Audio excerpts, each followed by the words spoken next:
These names are so much more than letters etched in stone. And to the Crispin family, this journey Just slept a little bit.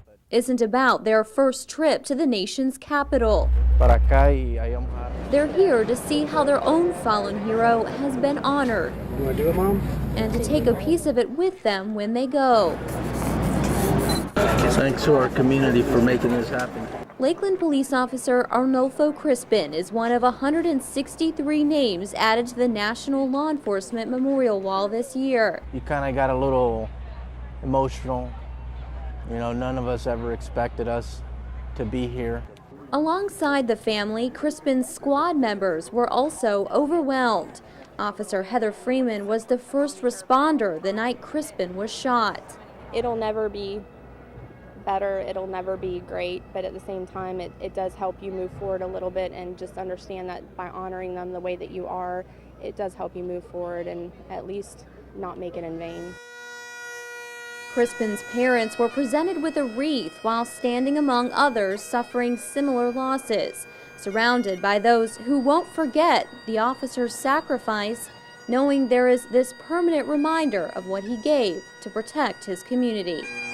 In Washington, D.C., Cheryl Glassford, Bay News 9.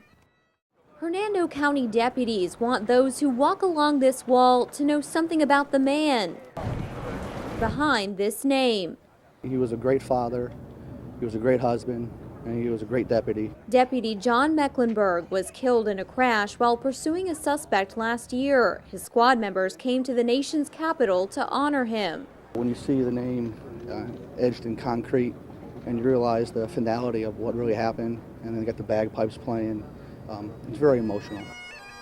2011 was a deadly year for law enforcement in the Bay Area. St. Pete police also lost 3 of their own. For one sergeant, this is some closure. This is like one of the things, the funeral was over, but now we're honoring them. The officers joined others to greet family members of fallen heroes, including the family of Lakeland officer Arnolfo Crispin. As they looked on, the U.S. Attorney General spoke to thousands gathered at the memorial. Each day I am inspired and deeply humbled by their unwavering commitment to protecting the American people. Candles were lit for those killed in the line of duty. America's thin blue line, protecting the lawful from the lawless. And then a hero's roll call. John Charles Mecklenburg. Thomas John Batinger.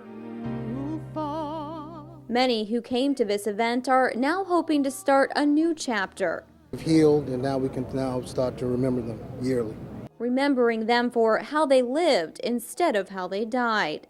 In Washington, D.C., Cheryl Glassford, Bay News 9.